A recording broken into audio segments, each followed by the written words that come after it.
Please be seated. We've arrived at the third Sunday of Advent when we lit the pink candle. It's known as Gaudete Sunday. Gaudete is Latin for rejoice. And we always have the words joy, rejoice, and gladness in the readings, or at least one of the readings. Did you notice where it was today? That first reading is full of it, that beautiful poetic prophecy from Isaiah. The wilderness and the dry land shall be glad, the desert shall rejoice. It's predicting that it will blossom abundantly, rejoicing with joy and singing. There it is, Gaudete. And it ends, the ransomed of the Lord shall return, come to Zion with singing. That's my thing. Everlasting joy shall be on their heads.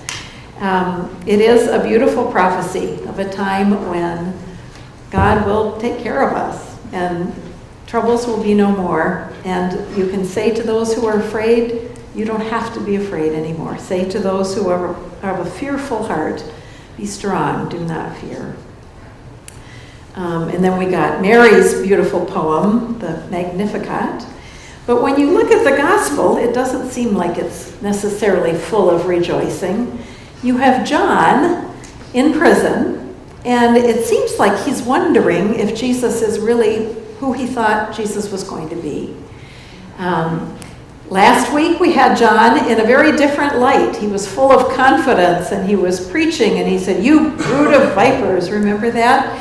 And he was proclaiming Jesus coming, and later, not too long after that in Matthew, we have him letting people know that Jesus would be coming and he would be so much greater. John would not even be worthy to untie the thong of his sandals. Does that language sound familiar to some of us?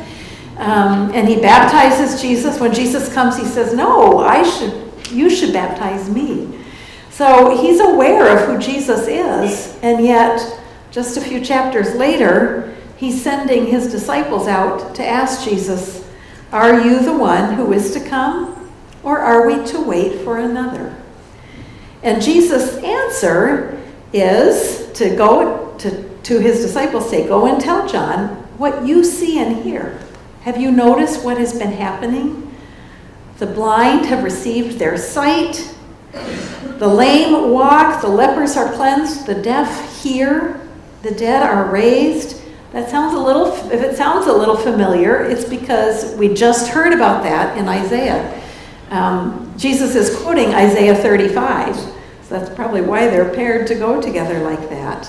Notice it says in Isaiah, "Then the eyes of the blind shall be opened, and the ears of the deaf unstopped, and the lame shall leap like a hart."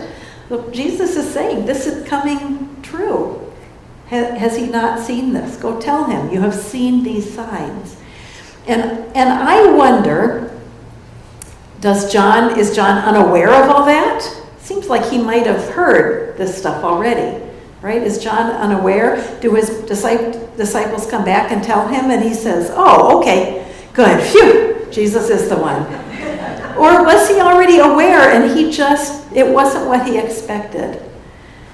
He probably, it might have something to do with the fact that he's in prison, right? That was not what he expected. And he's probably not okay with it. John was put into prison, you may remember, because Herod Antipas didn't appreciate John's pointing out that he should not have married his brother's wife, that was unlawful.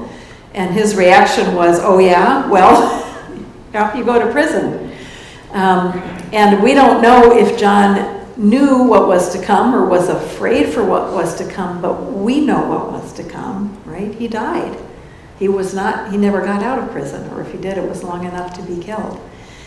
So you can kind of imagine John, in a way, wanting to say, less out of curiosity, is this really the one? He's having doubts. This is not what I expected. Are you really the one? Or he might be saying, like maybe some of us have said to somebody in our lives, "Well, if you're not up to the job, I'm going to find somebody who will do it." Right? He's saying, "Are you the one who is to come? Or should we wait for another?" right? Or maybe there are times you want to say to your partner, are you going to be able to do what I need, or do I need to find someone else? all of that idea could be what John is, we don't read tone of voice in the Bible, right? It's words on a page. It doesn't read itself. There are times, and this is true for me, I don't know if it's true for you, but when I look around at the suffering in the world, and I look around at the difficult things across the world and nearby, the things that just aren't right, the suffering that goes on, and I want to say to God, are you going to take care of this, or do I need to find somebody else or something else, right? Yeah, well, exactly. And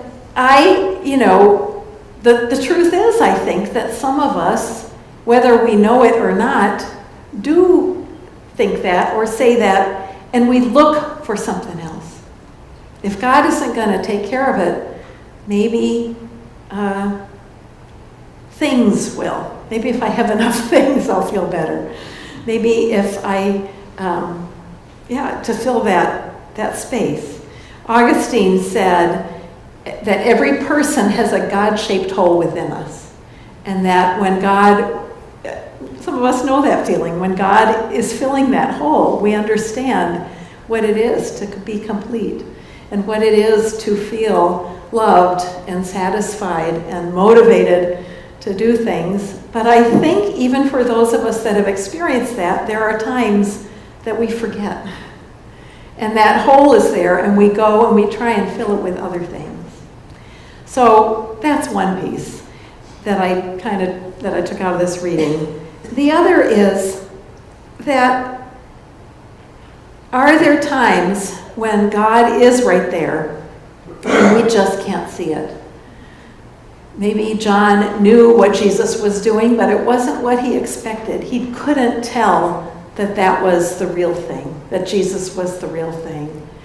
And as we go about our lives, when we are looking for God, I think we need to make sure we're not just looking here when we come to church or on Sunday morning or in a place that we expect to find God, but we look for God everywhere we are, and that we don't assume that God isn't there, because God is. The fact is that God is doing the job, and no other thing or person or being can take God's place, right? So God is maybe not doing it the way we thought, but if we open our eyes, we can see God. That Eucharistic prayer that we use sometimes says, open our eyes to see your hand at work in the world about us.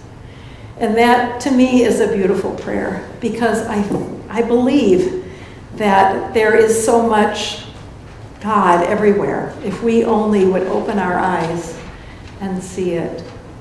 When I was reading commentaries this week, one of the people reminded me about a thing that happened, it's been quite a few years ago now, but do you remember that story about Joshua Bell, the violinist, going into the subway and playing? I think it was in Washington, D.C.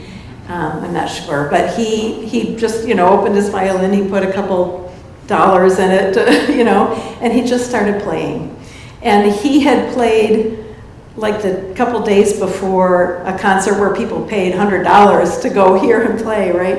And here he is in the subway, this world-class violinist playing away. And most people, of course, walked right on by. It was rush hour. They had places to go. There were a few people who stopped and watched. There were a couple of children who kind of wanted to stop and watch, and their parents were like, this amazing thing happening right in front of these people, and I don't know if I would have done anything different, right? And they missed it. And I think that is us a lot of the time, of what is around us. What we shouldn't have to say, are you the one? If we could have some way of being aware and having our eyes opened to God's goodness in the world about us. And may it be so. Amen.